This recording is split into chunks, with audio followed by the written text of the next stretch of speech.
So thanks for being with me. I was having a little bit problem going live, and now I think I just wasn't waiting long enough. Usually, it just clicks on. So I noticed this morning it just took a little longer. So it could be that. Just to let you know, there was some talk that YouTube was making changes and it was affecting some people going alive. So just to let you know, if you ask them to check things, they check things pretty quickly. So I wanted to share with you this morning a couple of things. An article on birds and blooms of seven fascinating maple tree facts. And so I'm going to share that with you. That's by Birds and Bloom. But first, let me see if this will let me. Yeah, I want to put the camera on the finches, and you can see that they're getting some nice sun. And you see that I have the cage a little bit covered, just where little Mashuki is there. He flew off of his little nest. That's their nest in the corner. They're just like playing. It's not a real nest, you know what I mean? They're still actually months away from having any type of real serious nesting going on, but they're having a lot of fun with it. And it's a half coconut shell. So what I wanted to talk to you about is keeping your birds warm in the winter. What I'm learning. Now, mind you, it's not the first time I've had birds. I actually had doves. I had many, many, many doves. That started out with two, and they just started breeding, and they were the most beautiful, beautiful. It was gifted to me by a dear, dear friend. So I had doves, and well before that, I grew up with parakeets and whatnot in the house. So, and then as an adult, I did have some finches for a little while. And at that time in my life, I guess I was very, very allergic to them. Now, I had kind of forgot about that when I got these guys, and but I'm having very slight allergy issues, and I think it's so well ventilated in here that it's going to be totally fine.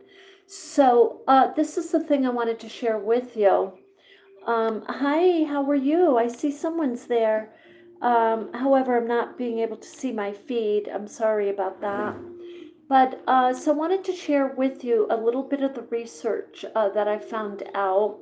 And I'm just going to get up here for a second because I want to. Oh, you're not going to be able to see it.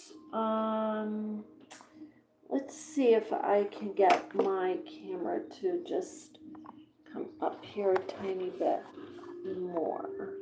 That's a little better. Okay, so let me just show you. Hi, Mia Mashuki. Hi. So this cover that I have, I'm just going to take it off for a second, that I have on top, see? This is a quilt that I made. It's a small quilt, but I have it folded and just kind of on top. Now, and this is part of an old quilt I got from the thrift shop right there. So I have those on there, right, for warmth. And yeah, hi. So these are little society finches for those of you who are not familiar. They're with another name, you may have heard them called Bengalese. And these are the only type of breed of finches, so they don't have lots and lots of color, right? But they're really beautiful. They're like a beige cream. Mushuki, the male, he's like a chocolate cream. It's just gorgeous, beautiful, beautiful coloring. So they are the only bird in captivity of the finches that were bred in captivity that are actually not in the wild. So you cannot find them in the wild, like the Gouldian finches and the zebra finches. You can actually find in the wild, but these guys you can't. You see how he's holding that's a little paper towel, and they fly back and forth, and they like to make their little nest. They are actually now sleeping in that, and I feel really good about that because that probably gives them actually a little more warmth and comfort. But I'm going to tell you the research I found. So first of all, it's the very obvious things they say. Of course, don't put them in a drafty spot. And you see them next to the window here, but I have them moved away a little bit, and you can't see, but on the windowsill, I have it all covered. So, because they're a little level with that, so the draft won't be hitting their cage.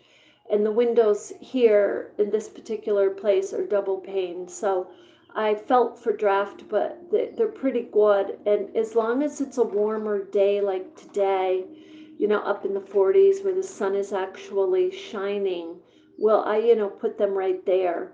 So, and they love being in the window and getting that vitamin D, that sun, they love it. So, however, I do make sure they are in a different spot completely with absolutely no draft, and that they're nice and warm and covered 3/4 of the way when I am not here, in case there is low heat coming in or something, you know, like that, to that effect. So, and that's a very short periods of time. So they do need their vitamin D frequently, you know, every day. I mean, of course, if you can't. But when you have them in the sun like that, you see how I have that cage half covered in the back. They need to have the shade to fly into in case they do get hot, and you don't want them on a hot day in the direct sun. So, but anyway, for the winter, the other thing I found out, which I'm absolutely amazed and didn't even know they had, is little heaters that you can actually put up on the cage. So Walmart has them here. I'll show you, see if I can find them again. Here they are. I'm going to show you. I'm going to turn the camera and just show you what I found on the internet. So these are little heaters for birds, and they're not too much. The highest I see is about $41, and the one at Walmart is $18.99. And then this is like a little blanket. They have put that down a little. Over on this right here is a blanket. Now, the only thing about the blanket, let's see, that's on Chewy.com. Let's see, here it is. See, the only thing about this blanket is, you know, I just wonder if the bird would chew it. You know what I mean? Or pull on it. And it doesn't seem like there's any fibers that can knot up on the bird. It's fleas. But you do have to be very careful about that kind of thing. So let's see if you can see that. So that's a little blanket you can put right in. But I'm thinking it's pretty impressive that they have these heaters for birds. And I didn't know that they had these. You know, the first thing that went through my mind is, see, look, it goes on the cage. You see it? That is very impressive to me. The only thing I was worried about is, gosh, is it, you know, electrical, and birds love to take their little baths. Anyway, so that's something that I discovered I wanted to share with you. And then there's this at Chewy.com. This is a floor lamp. So let's just take a look at this. See if it gives us. So now this is interesting. You see how it's directly, and it will keep the bird. Now the only thing from my research that I have learned is something like this right above them and on them could cause overstimulation, having a light on them, especially with heat all day long. I don't know, I mean, but it's $53. That's 53. Let me just get out of there for a second and just see if they give us anything else for shopping. This I really, really like. Check this out. Let's see. This is Temu. Now, I've gotten things off of Temu. They do have good quality. Look, I really like that. You see that? That's like a little... Now, the only thing about this, of course, with a bird, but it looks like it's washable. You'd have to wash it, you know what I mean? But look at that. They could go in there and probably really keep warm. It's a thickened autumn winter insulation cotton nest, parrot nest, hedgehog winter sleeping bag. Okay, bird nest. Yeah, I have a feeling they would turn it into a bird nest. But anyway, I wanted to share that with you, those few things. And then, of course, keeping them in a place, and the research suggests that when it's really cold, get them in a corner spot if you can, to stop draft from most of the sides of the cage. And then they say, yes, put a quilt. And there are thermal covers also. So between a thermal cover and maybe a little hub like this for them to go into, and the little heater might really make sure they stay warm. So anyway, I wanted to share that. And now the other thing I want to share with you is this article. I thought this was really interesting. So, you know, Vermont is totally known for its maple syrup. And, but this gives us 7 fascinating facts about maple trees. And it's by Birds in Bloom, and it's by Lisa Ballard, and it's reviewed by Melinda Myers, and it's fact-checked by Kristen Schrader. Okay. So with that, I'm just going to give the highlights, but you can go to Birds in Bloom if you want to read it in more detail. For an invasive maple came to the United States centuries ago. So that, I believe that's fact 1. Norway maple classified as highway invasive in the United States was first imported from Europe in Asia in 1756 as an ornamental landscaping tree. That's super interesting. So the second fact, it takes lots of sap to make maple syrup. So we do know that it's about 40 gallons of sap to make 1 gallon. And sugar maples are the biggest sap producers. Now, if you're in Vermont, you probably already know that. But so they are favored by maple sugar makers. Depending on the soil, climate, and its genetics, a maple tree needs to be about 10 inches in diameter before it will produce enough sap to make syrup. So that's still quite young.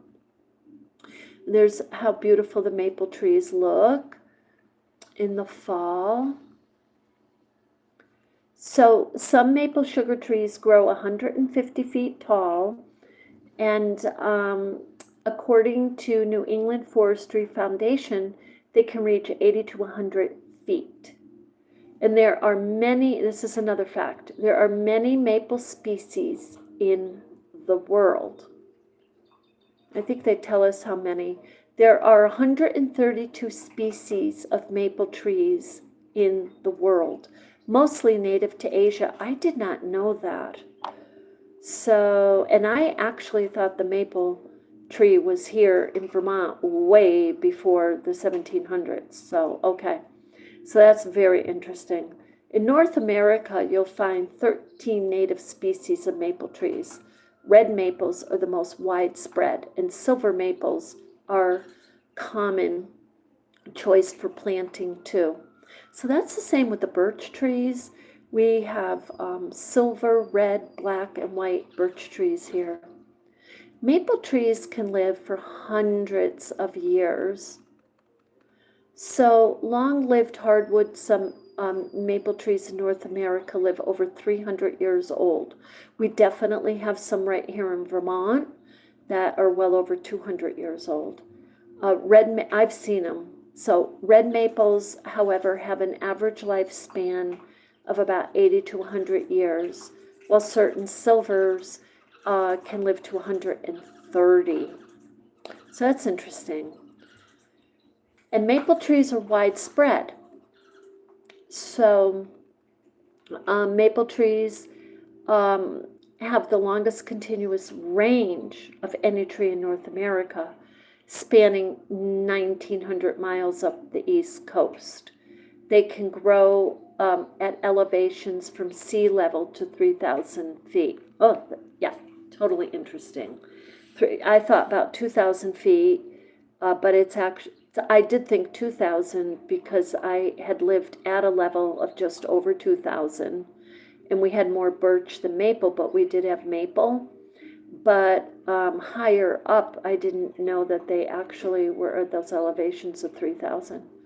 So red maples can withstand extreme cold. And you see the Canadian flag, where yes, it gets cold. And we are up here right now near the border. So actually today I'm going to tell you it's quite nice and sunny. So red maples tolerate the widest range of climatic conditions of any maple. They can tolerate temperatures down to 40 below. And this may, and a lot of times when it is 40 below, you got to remember they're between mountains or they're between other trees. So this makes the maple leaf a perfect choice for the Canadian flag. And Canada is the only country to feature the maple leaf on its flag. So anyway, those are the few facts, and that's very interesting. So that's birds in bloom. And so here's the little finches, little Mashuki and little Omi. And you can't see them right now because they're sitting very quietly up on the top perch. And the new thing that's going on with them, I'm going to tell you, these birds are extremely social.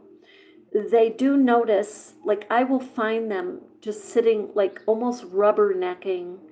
They do rubberneck, like they actually stretch their neck and turn it like, you know, like dinosaurs in the Jurassic Park. I can't help but compare them to that. Because, see, right now, the female is doing that to the male. They are having what they call little spats because they're a pair. They're having relationship spats. And it could be over, I noticed it just starting as they have gotten more serious about their little nesting area. And another little behavior, so their behaviors will be like this right now. His head is down and she's staring at him. Excuse me. That's a behavior, it's a social behavior. The other one is he will sometimes fly around back and forth a little bit. So she's going over to him or him, or sometimes I can't tell which is which until they start their little dance.